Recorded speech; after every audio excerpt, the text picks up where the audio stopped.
kembali lagi pada podcast hari ini. Di sini saya Daria Safa akan membahas topik hangat yang baru terjadi beberapa hari yang lalu, yaitu kemacetan total terjadi sampai 12 jam di jalur arteri. Aku juga udah mengundang beberapa narasumber yang terjun langsung ke lapangan, yaitu ada petugas rekam medis dan petugas lapangan, dan ada korban juga. Langsung saja kita perkenalan. Nah, di sini udah ada beberapa narasumber yang udah disebutin tadi. Silahkan perkenalan terlebih dahulu. Saya Rizky Maulana, korban kemacetan. Saya Rita Syara Dinawati sebagai petugas kesehatan yang berada di lapangan secara langsung. Dan saya Ika Nazar Fitri sebagai petugas rekam medis. Kak, ceritain dong kondisi di sana itu seperti apa sih? Nah, waktu itu kan saya mau mudik dari Jakarta ke Jogja. Saya berangkat dari Jakarta itu sekitar pukul 9 pagi. Awalnya saya kira itu macet biasa. Ternyata kendaraan yang di depan saya itu tidak bergerak sama sekali sampai beberapa jam kemudian. Cuaca juga panas banget waktu itu dan saya itu dalam posisi puasa, jadi semakin dehidrasi gitu. Nah, semakin lama saya di mobil itu saya semakin haus, lemas, pusing, mata mulai kunang-kunang, dan saya melihat pengendara yang lainnya juga terlihat kelelahan dan kurang fokus gitu. Nah, untungnya beberapa saat kemudian ada petugas kesehatan yang datang untuk membantu pengendara lain, termasuk saya yang mengalami dehidrasi dan melakukan pengobatan gitu.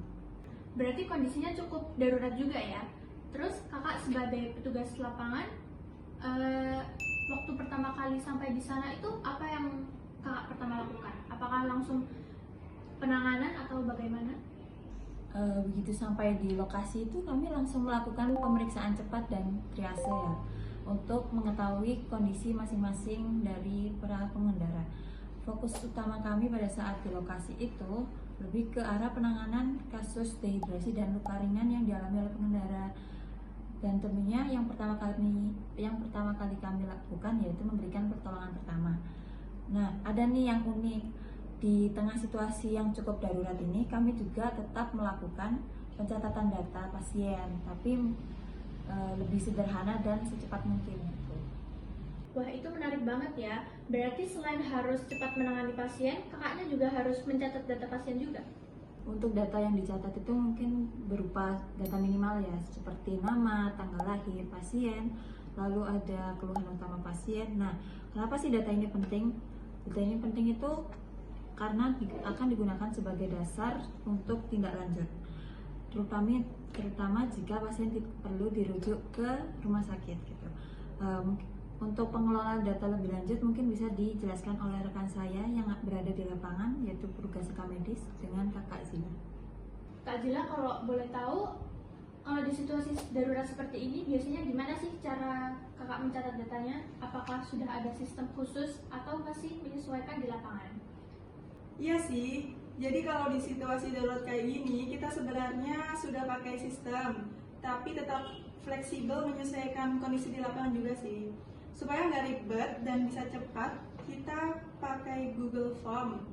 Jadi pencatatan bisa langsung dilakukan saat lewat HP, tanpa harus nulis manual-manual kayak gitu. Nah, ini contohnya ya, form yang kita pakai isinya memang sudah disesuaikan sama kebutuhan di lapangan juga sih. Jadi cuma data penting aja, seperti nama pasien, umur, jenis kelamin, keluhan, tindakan, status rujukan, dan tujuan rumah sakit. Jadi begitu pasien selesai ditangani, datanya bisa langsung kita input di sini. Berarti petugas di lapangan tinggal input dan datanya langsung tersimpan ya? Iya, betul banget. Jadi begitu diisi, datanya tuh langsung tersimpan otomatis gitu ya. Dan yang penting, rumah sakit juga bisa langsung akses datanya secara real time gitu.